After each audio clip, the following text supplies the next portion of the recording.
En Argentina les decimos chorros, en Venezuela malandros, en México ratas, en España chorizos, en Puerto Rico pillos y en Guatemala cacos. Pero en este video lo llamaremos piratas. Pero no se crean que usan barba, parches en el ojo y llevan pájaros en el hombro como los de antes, sino que tranquilos desde sus oficinas roban de forma indiscriminada, bien trajeados y perfumados. Aquí te traemos 3 casos para entender cómo los países ricos, los piratas del siglo XXI, le roban a los pobres. Caso 1. Irak, el país invadido por Estados Unidos y la OTAN en el 2003. Por aquel año se viralizó la noticia de que varios periodistas estadounidenses habían regresado a su país luego de la invasión con armas y cuchillos bañados en oro de Saddam Hussein. Habían aprovechado los saqueos a las casas del antiguo presidente iraquí. Sí que lo aprovecharon. 5 soldados estadounidenses incluso fueron investigados por robarse parte de los 600 millones de dólares hallados en la casa de Saddam. A día de hoy, todavía se investiga la desaparición de 50.000 obras de arte del Museo de Irak, algunas de ellas con más de 5.000 años de antigüedad. Pero ¿eso fue todo en este monumental robo? Por supuesto que no, porque parafraseando a Hillary Clinton, fueron, vieron y saquearon. Lo que hace cualquier pirata de bien. Luego de la invasión, la Autoridad Provisional de Estados Unidos dirigió Irak.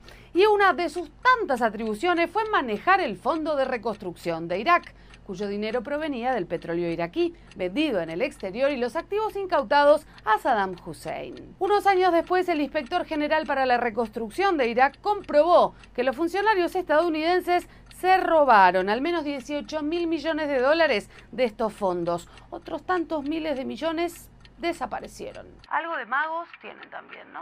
Según su investigación, los funcionarios pagaron sobreprecios en obras de reconstrucción y pagos a mercenarios de contratistas militares como Blackwater. Hasta Robert Stein, un controlador estadounidense de los fondos, fue condenado en Estados Unidos por recibir más de 50 millones en sobornos para desviar el dinero de la reconstrucción de Irak. Otra que el robo del siglo. Caso 2. Libia. Luego de la invasión en 2011, 7.700 monedas de oro, plata y bronce acuñadas en la época de Alejandro Magno fueron robadas del Banco Comercial Nacional de Libia. Otros tesoros como estatuillas, pulseras, medallones, collares, sortijas y pendientes desaparecieron junto a 10.000 obras de arte elaboradas en la antigüedad. Al parecer, los ladrones de guante blanco tienen buen gusto para elegir sus botines.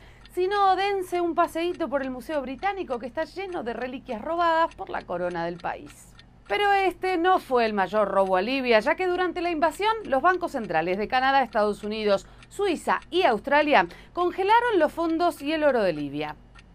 La excusa para el robo fue que Muammar Gaddafi era un sangriento dictador que no merecía tener acceso al dinero del pueblo libio. Muy lógico. Así que Bélgica se quedó con 13.000 millones de dólares, Gran Bretaña con 12.000 millones, Italia con 1.000 millones y Estados Unidos con 30.000 millones. El botín más grande. El que reparte se queda con la mejor parte, decía mi mamá. Se estima además que 170.000 millones de dólares de Libia estaban invertidos en bancos en Occidente. Por supuesto, jamás los devolvieron. Hoy por hoy, Libia es un país con varios gobiernos, devastado por la guerra y con sus propios mercados esclavos, mientras sus miles de millones de dólares son atesorados por quienes en silencio se los robaron. Caso 3. Venezuela. En 2019, Juan Guaidó se proclamó presidente interino del país en una plaza en Caracas. Más de 48 países lo reconocieron como primer mandatario sin pasar claro por una elección. Para las democracias del mundo, los procesos electorales no son importantes cuando se trata de elegir a sus líderes del mundo libre. Por supuesto, el reconocimiento de un presidente paralelo fue la excusa perfecta para que Washington congelara casi 20.000 millones en activos del gobierno venezolano. Hasta que Juan Guaidó no ocupe el sillón presidencial, nos quedaremos con su dinero, argumentaron por aquellos tiempos. Una masterclass de Derecho Internacional, Ética y Democracia de Washington. La Casa Blanca llegó a un nivel tal de locura que le dieron a Juan Guaidó el control de Citgo, una de las principales refinerías venezolanas en Estados Unidos.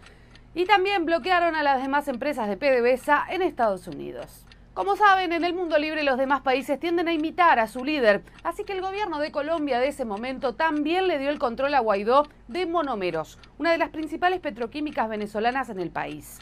Aquello, por supuesto, fue un festín de rapiña de empresas, embajadas y dinero en otros países de América Latina y el mundo. Y por último, el más infame de todos, el congelamiento del oro venezolano en Reino Unido.